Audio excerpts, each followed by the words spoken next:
Awesome. Thanks, Andy. Right. Hey, guys. Good morning. Super excited to be here today. Thank you so much for the invitation and the opportunity to join you. Have a little bit of anxiety, I'm not going to lie. I really made this as complicated as possible. So we've got live polls in the slides here. We've got audio visual. So not sure everything's going to go according to plan, but we're going to do our best and get through it. So just bear with me, please. For those of you I haven't met, I'm Ashley Devoto. I am the CISO at a little company headquartered up the road here in Scottsdale called Discount Tire. Normally when I say that, I am greeted with a ridiculous amount of enthusiasm. I get like hugs. I mean, people are so excited to tell me about how much they love Discount Tire. It's amazing. We have very passionate, loyal customers. Any happy customers in the room here, I hope? Yes? All right, cool. Love to hear that. I'm relatively new to the Valley, so I moved here in, April of 2022. So coming up on 3 years here. And this is actually my first CactusCon. So really excited to be here. It's a great event, very well done. So kudos to the team. And I really just wanted to start first by just sharing an observation. I really feel, I've lived in several other cities. I've been doing cybersecurity my whole career. And I feel like there's really something special about the community here in the Valley. In my short time, I feel really blessed, honestly, to just have been welcomed. And I'm just really grateful for the new relationships that I've formed in such a short period of time. So I just want to say thank you for welcoming me with open arms. I really appreciate it. Okay, so we've got like 45 minutes-ish here together. To me, that sounds like an eternity to stand up here and talk at you. So I really don't want to do that. I'm going to try to think of creative ways to make this conversational and interactive. So I wanted to start with just some rules of engagement. By the way, this is a real QR code and link. This isn't some test. It's not taking somewhere I'm going to harvest your credentials. So please actually go ahead and get that site up on your phone because we're going to be doing several polls and interactive activities throughout the presentation. I should have mentioned that. That is legit. It's not a test here. Okay, rules of engagement. Like I said, I'm going to do my best to make this interactive. I'm going to do most of the work up here, but I'm going to need you guys to play ball with me a little bit. So please do that. Hopefully we can just make a deal on that. Like Andy was saying, this is not some stuffy academic lecture.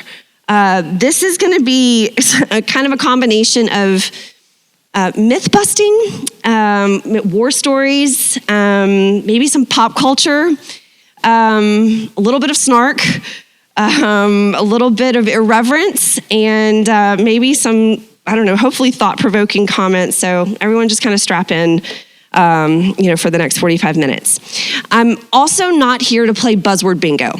So every talk that you go to, probably for the rest of the day here, probably any conference that you go to in the future, you're going to probably have a lot of conversations about AI. It's going to get sprinkled into everything that we hear about forevermore. I'm not talking about AI today. I'm also not going to talk about zero trust. I'm not talking about cybersecurity mesh architecture. I'm not talking about blockchain or quantum. Those are all interesting topics, don't get me wrong. I'm not trying to be a hater, but I am going to focus elsewhere, and I think you'll understand why here in a little bit. Obligatory disclaimer. Everything that I talk about is my personal opinion, so I'm not here officially representing anybody, including Discount Tire. And if you have questions, please ask, at any point. We don't necessarily have to wait to the end, but I will be hanging out afterwards if we don't get a chance in the next 45 minutes. All right, cool. So I'm going to rewind the tape a little bit. I want you guys to kind of get to know me and my background. And it's really not about, wanting to bore you with my resume, but I think it's important to shed some light on my experiences because those experiences have really shaped my worldview and my philosophy as a CISO.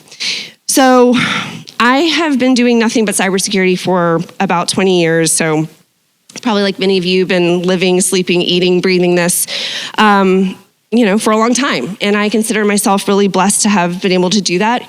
It has been fun and it has been wild. It's amazing to look back and see what's happened in the industry in the last 20 years. And I truly feel like I've had a front row seat through a lot of the big inflection points. as it's all been unfolding, my career has given me the opportunity to work across multiple industries, public sector, private sector, military, corporate America, getting deeply embedded in cybersecurity programs at many large organizations. And it's like, okay, neat, Ashley, so what, why does that matter? Well, I think it matters because it really has given me, I think, very unique diversity of perspective that's really enriched that point of view on what good looks like and, shared pain points and challenges that I think that we're all facing. So if I think of it like building blocks, here's how I would describe it. In my military experience, doing the cyber defense mission gave me the foundation of being an operator. And guys, that's really important because the formative years in my career were literally doing shift work, at the Air Force Security Operations Center, AKA the AFCERT, which you see there on the screen. And we were facing off with nation state actors. So these were the pandas and the bears that we all know about today before they were called pandas and bears. It was those guys. And I was there in the heyday. I put in some screenshots here from some articles, and I call out Operation Buckshot Yankee on the slide here for a reason. This was really a turning point in the military. It was the largest breach at that time in military history. Every branch was impacted, okay? It wasn't just the Air Force. It was every branch, classified networks, unclassified networks, hundreds of thousands of machines, and I was there. Okay, I was boots on the ground as we were responding to this incident at Randolph Air Force Base in San Antonio, Texas, and Maxwell Air Force Base in Montgomery, Alabama. And, we were taking shifts. It was ugly. We were painstakingly rebuilding every machine on the base one by one. So box by box, before there was, in-case enterprise, and you could do this remotely before there were these enterprise, software configuration tools, it was a manual slog. And this incident is really what opened the eyes of our senior leaders that we as a military were ill-equipped to fight this fight. And it really laid the groundwork for what eventually became the establishment of U.S. Cyber Command. It was the foundation for, rebadging some of us to be cyberspace operations officers and creating an entirely new career field in the military. It laid the groundwork for establishing undergraduate network warfare training, which is where we trained our cyber operators just like we train our pilots. And I got to be part of the inaugural class for that training. So I got to be there for all of that. And it was just a really cool, unique window of time in military history. And I look back and I'm kind of like, wow, that was really something special. And it really grounds me to this day because it's a reminder that cyber is a warfighting domain. It's arguably the warfighting domain as we look into the future, right? Where are the wars going to be fought? It's going to be in space and cyberspace. So this is always going to be kind of my reminder on the why we do what we do, which I think is easy to forget sometimes, as a CISO, as we get further and further away from pulling those shifts in the SOC. All right. So that was one building block. My consulting experience, like I said earlier, gave me that diversity of perspective. And I got to see a lot of different programs at different stages in the maturity journey. And I got that in a relatively compressed timeline. I got the empowerment to help organizations design, build, and transform their cybersecurity programs, and helped really build my consultative approach that taught me to meet an organization where it's at. And it's a big part, I think, of why I'm fiercely agnostic about technology, and I'm always committed to working with what an organization has invested in already. So I still do that to this day as a CISO. You'll never see me roll into an organization or into a new role and insisting that we rip and replace everything with my favorite tech stack. So I think it's really served me well kind of having that consulting background as a CISO, because I think it brings credibility to you as a business leader, not just as a technologist. And then my industry experience as a BISO and a CISO have given me experience of what happens before and after the consultants parachute in, right?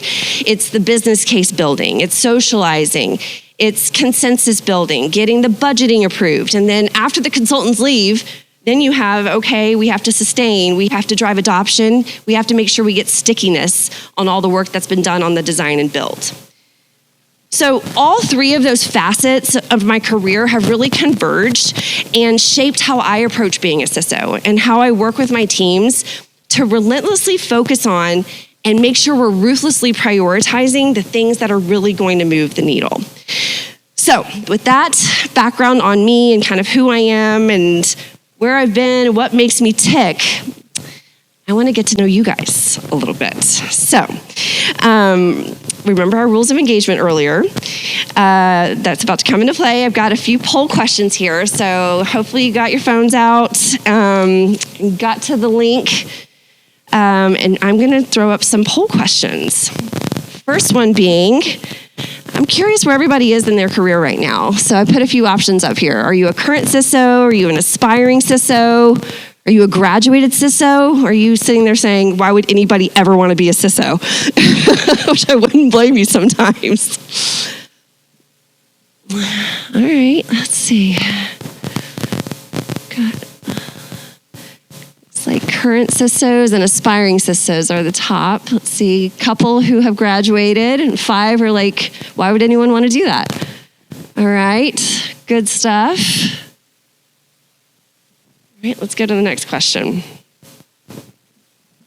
Next one is years in cybersecurity. Just some ranges here. I'm guessing from the answers, I'm going to see mostly 10 to 15, 15 plus.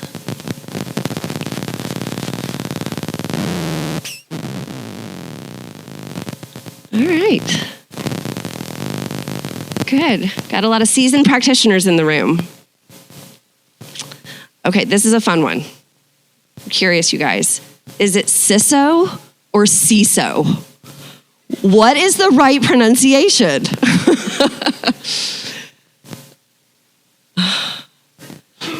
This is a very contentious question. Okay, strong opinions. It's CISO. Okay. All right, good to know. I'll make sure to say that correctly in this presentation. All right. One last one, and this is a little different. So this is a word cloud. So I want to see what TV shows you guys are into, okay? It doesn't have to be a current one, so it can be one that's not currently running anymore. So just go ahead and enter some of the TV shows that you guys have been watching or that you like.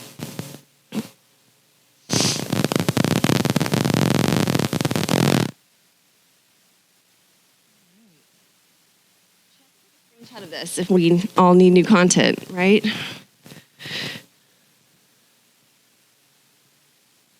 All right. Yellowstone, Severance. All right. Some good suggestions up here.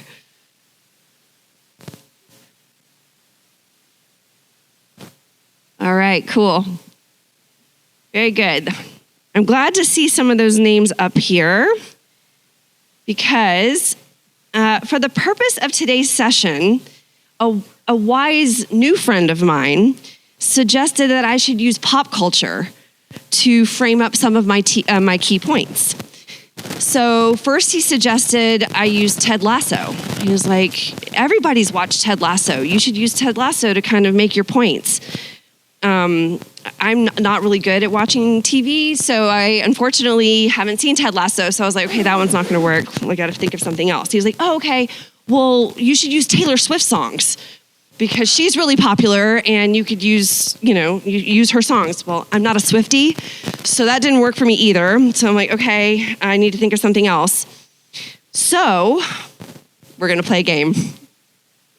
I thought I would use Game of Thrones, and hopefully I have some other fans here in the room today, because we are going to use some of the just lessons and concepts from Game of Thrones and apply those to running an effective cybersecurity program and reducing cyber risk. Okay? All right. Now's where the audio visual comes in, so you guys fingers crossed that this works.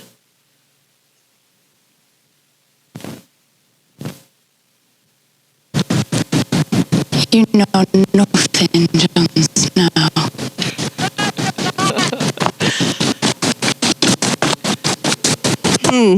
Okay, you get the point. You know nothing, Jon Snow. She was a little slow for some reason. You know nothing, Jon Snow. Okay, there we go. All right.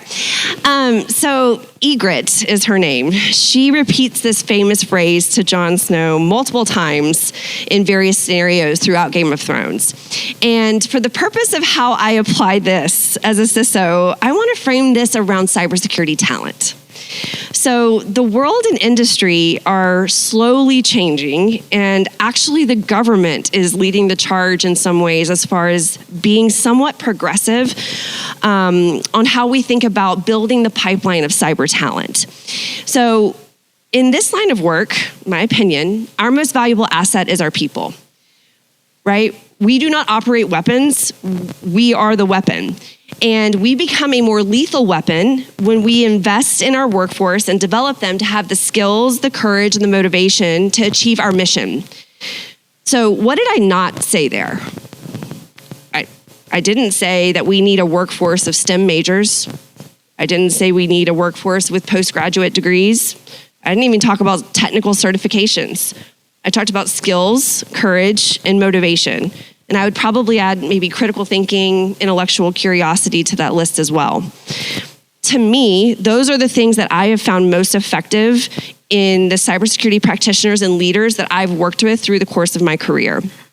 Some of the most effective CISOs in my network have an art degree, a history degree, an English degree. Between the three of them, one of them happens to be sitting on the front row here today. My point is that there's not one path into cybersecurity. And I think we should really be bold and open-minded in how we recruit and retain cyber talent. So it's really a call to action about skills-based hiring. At the end of the day, does anything really matter besides the skills? I rarely even get to the education section on a resume that I'm reviewing. And it's just the last thing I look at because experience and outcomes are really what I'm looking for. And as CISOs, I think for us to be effective in our roles, it requires us to build high-performing teams around us. And to me, a high-performing team are those that have diversity of thought and diversity of experience. So I really challenge you to work with your HR and your recruiting partners to really get creative on the talent pipeline and your talent development so that you're not losing out on highly capable talent due to, in my opinion, archaic degree requirements. Just to make this real with the military, they are applying this as well. They're actually waiving their grooming standards and their physical fitness standards for cyber talent. So just think about that for a second, because that's a big deal. That means, you don't necessarily have to pass a physical fitness test if you have the cyber skills that they're looking for. You used to immediately get disqualified if your hair was out of regulations, or if you had facial hair, or if you had too many tattoos. They wouldn't even consider bringing you on board. But they recognize that, do we really care about that? We care about winning the fight. We want the right people in the right roles to do the job. So they're setting aside some of those again, kind of archaic requirements to get the right people on the team. So something that we should think about in the corporate world and maybe try to follow suit, because guess what? We're competing with the military for that exact same cyber talent. I think there's, one other application for this quote of "you know nothing." I want to make sure that we look inward and we apply it to ourselves. So kind of a second call to action here. Proactively seek and learn from new experiences and don't underestimate the advice of others. There's actually this really interesting book by this author named David Epstein. It's called Range. And in that book, he looked at the world's most successful athletes, musicians, inventors, scientists, and he actually discovered that in most fields, especially those that are complex and unpredictable, generalists, not specialists, are the ones that excel. So generalists tend to find their path later in life. They have many different interests rather than focusing on one. They tend to be more creative, more agile, and they're able to make connections more so than their specialized peers. So to me, that's a total light bulb moment for us as CISOs. In my experience, what makes a CISO effective is being able to see how all the pieces come together, right? Being able to see how we can harmonize across all the musical instruments to make music, And I think having experience across multiple domains in a cybersecurity program enables you to achieve that. So whether that means having spent time as a SOC analyst or an incident responder or threat intelligence, maybe identity, the sum is greater than the parts. So I would encourage all of us to continue to seek that range and absolutely provide those opportunities for your team as we develop the next generation of cyber risk practitioners. All right, let's go to number 2 here. Again, we've got some audio. So Loris will never do that. There's no honor in tricks. No honor. Quite a bit of go. Okay. Let me. It's okay. I'm just gonna tell you what she said. What she said was, there is no honor in tricks. And Littlefinger, who's behind her, said, no honor, but quite a bit of gold. So I found that quote to be interesting, again, as I think about cybersecurity and running an effective program and reducing cyber risk. And you know what it really made me think of? This. Our vendor landscape, AKA my personal hell. No offense to all the vendor friends and partners. Look, everybody has a place here, but I'm sorry. You know, this has just gotten so saturated. It's so noisy. You know, it's something that for every CISO, how do you even navigate this space, which is just continuing to get more crowded and more crowded. So who thinks there are vendors and products on this page that are full of tricks? Probably some. Maybe some that are just seeking quite a bit of gold. Maybe, yeah. Okay, so I have this vivid memory of landing in DCA at Ronald Reagan Airport, Washington, D.C., on a business trip. And there was an advertisement down in baggage claim. It stopped me in my tracks. It was a cybersecurity product company. I'm not going to name names, but it started with a B and it rhymed with Aracuda. And the tagline on the poster were 2 words: cybersecurity solved. My jaw unhinged, hit the floor. I could not believe someone would be so brazen as to make that claim, that their one product will solve cybersecurity for you. But we're bombarded with messages like that all day. I mean, who's been to RSA recently? Just walk the expo floor if you want to get triggered with stuff like that. So what moves the needle in a cybersecurity program? Is it going to be yet another product, yet another vendor to help you solve your issues? I personally don't think so. And I think too many times CISOs fall into that trap of the blinking light syndrome or shiny object syndrome, whatever you want to call, where you buy the product and then you get it 80% of the way there. It's not fully implemented. It's not tuned. It's not integrated. It's not automated. It's not orchestrated. It's not all the things. Probably limited return on investment. Probably challenging to ascertain and communicate return on investment, to your leadership team. There's just so much noise in the system and it's drowning out what really matters. So, call to action number 3. I think we should put ourselves in timeout as an industry, okay? Maybe it's not buy more tools and products. Maybe more isn't more. Maybe less is more. And maybe we should commit to a very ambitious tool rationalization and optimization. And I actually think we're seeing the market kind of drive us that direction with a lot of the consolidation that we're seeing, the move towards platformization.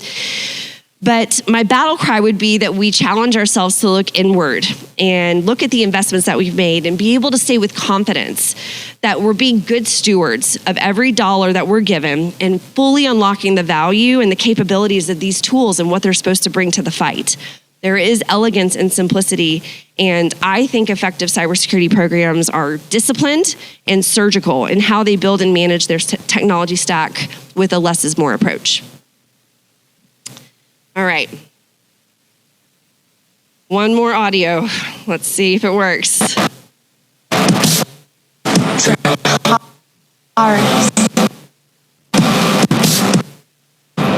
Dracarys. going to just pause. She's saying Dracarys. Okay. Dracarys. Who knows what that means? Light it on fire.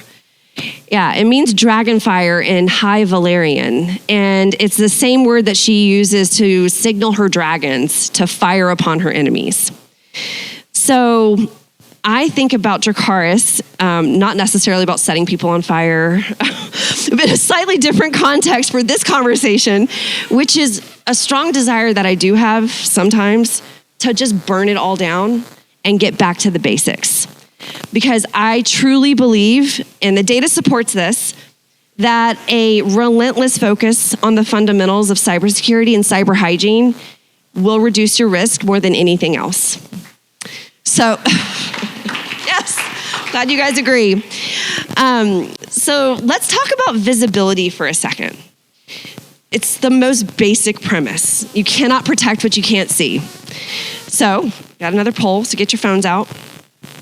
I'm curious, you guys, how would you characterize your visibility across these asset classes on a scale of 1 to 5? 1 being limited, 5 being comprehensive. You can see it all. You know where your hardware assets are, you know where your software assets are, and you know where your data assets are.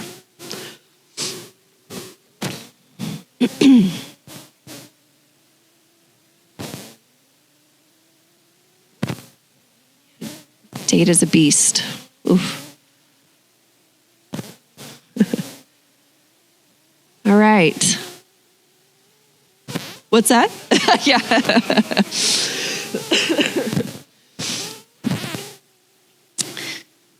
All right. I think this is pretty insightful, and I think it tells a story that doesn't surprise me, again, based on working with a lot of organizations over the years, and that is we're still struggling, I think, to get comprehensive visibility across the estate, across all of these areas. But I would say, we're all playing catch up on where our data is.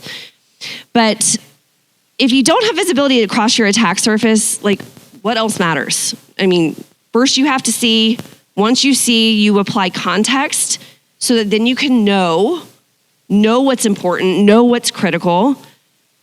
Once we know, then we can secure, right? So see, know, secure. We can layer the controls appropriately based on where our most critical assets are. You want to talk about risk reduction? I feel like we should start there.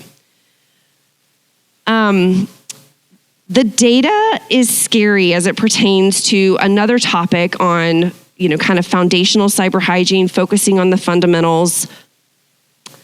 Let's talk about patching. The trend for 2023 and 2024 showed a shift away from phishing as the initial attack vector. We're back to exploited vulnerabilities. I feel like sometimes I'm in the movie Groundhog Day. I feel like we've been having the same conversation on some of these same foundational topics, maybe our entire career. That's certainly how I feel. I was fighting to get things patched in 2005, and it's still a daily fight for us in 2025. Now, can you argue that we have a software supply chain problem? Sure. We could talk about the software companies and what their responsibility is to write more secure code. Absolutely. But can we in this room change or influence the software product companies? No. We still have a mandate to reduce risk where we can. So we should focus on what we can influence and control. And for us, that means working with our IT and business partners to establish basic cyber hygiene, meet our patching SLAs, and maintain that good cyber hygiene on a consistent basis. Again, the basics. Got one more little slide here on it's just showing the trending over the last few years, where you see the increase in software vulnerabilities as that initial attack vector, along with compromised credentials. Okay, I think I've got another poll because I want to talk about another topic, which we've been talking about for, again, a long time. And that is, my poll's not working. Oh, here we go. Let's try this. How much Does MFA reduce the risk of compromise? So this is where I've got 3 answers on here. Microsoft did a study recently where they, did a lot of analysis on risk reduction for MFA implementation, and they came up with a very specific number. Is it 43.73% reduction, 73.21, or 99.22? The answer is actually 99.22% risk reduction with MFA implemented. Microsoft did this study. Incredibly powerful, compelling number. What's also compelling is they looked at cases where credentials have been leaked. And in those cases, what was the effectiveness of MFA? It went from 99.22% effective to 98.56% effective. So the data's staggering here, very compelling, like I said. Call to action number 4, if you do nothing else, focus on visibility across your estate. Once you have visibility, you can get the denominator so that you can start to look at your coverage of your security tools. A lot of people can tell you the numerator. I have X number of endpoint agents, my EDR, my vulnerability management tool, whatever, pick your numerator, X. Okay, great. What's the Y supposed to be? X divided by Y gives you that percentage, but a lot of people can't answer that Y. We don't know how many assets are even out there that we're trying to protect so we can have comprehensive coverage. So that's what my team's focusing on. I would urge everybody in this room to make sure they have confidence in the numerator and the denominator to know that they have comprehensive visibility and coverage of their tools. Look at your MFA implementation with a fine-tooth comb and ensure you don't have any gaps in how the policy is applied across the applications and also across your user groups. You may be surprised what you find, and this is definitely not an area where you would want to have a false sense of security. Measure your patching SLA compliance. These are all bedrock principles, you guys, in an effective cybersecurity program. You all know this. This is table stakes, but if you're truly prioritizing risk reduction, I think this is where we need to be focusing our time and effort. Okay, parting thoughts. First of all, thank you all again for letting me be here today and just to live my truth as a Game of Thrones fangirl. Thank you for humoring me. I told you up front this is going to be a different kind of talk, and that was by design. I think you can probably sense this in my voice. Like, I believe in my core that recommitting to the fundamentals and executing with discipline and consistency is what characterizes a cybersecurity program that is laser focused on true risk reduction. I totally understand it is way sexier to talk about the magical unicorn products on the Exlifort RSA. And, the truth is, though, that this job is not actually that sexy. It's a grind, right? It's a slog to build a culture of cyber hygiene. And we just have to be honest about that, because I think there are a lot of people that want to glamorize being a CISO or being, cybersecurity, but this is the reality of kind of what we face. And, sometimes it's not the most exciting, but it's what we have to do to protect our organizations. So, all the topics that I mentioned at the beginning, again, don't get me wrong. I'm into all those topics, some more than others. I'm a big believer, actually, in the power of Gen AI and how it's going to change the game for us as far as how we identify threats faster, how we eliminate toil, how we scale our talent. But the core principles that we talked about today, to me, will always make or break a program. And it's going to be very easy for your senior leaders, I think, and boards to lose sight of that. And it could be notorious, again, for the shiny object syndrome. And we don't want to hear about your patching. We want to talk about what are we doing with AI? And it's our responsibility to bring them back and drive them back to the conversations that matter, and making sure you guys are get the resources that you need to reduce the risk in the areas that we've talked about. So as you return to your organizations, I urge you to think about these things, what we learned from these characters and our friends in Westeros, and the calls to action, and how you can apply them as we build our programs and protect our digital kingdoms. Because I think that we all know one thing to be true.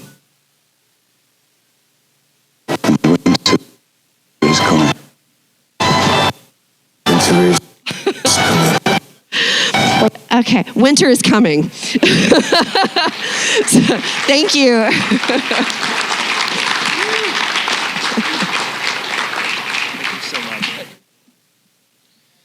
Fantastic, right? Dude, so good. Thank you so much, Ashley. Really appreciate it. So again, we're going to go into lunch. Lunch is going to be buffet style.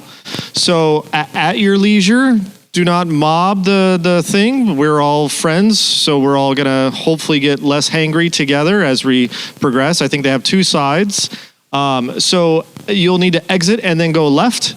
And then grab a plate, find room around our kind of our O tables, have a seat, have a great time, continue to connect with people, and we'll talk later.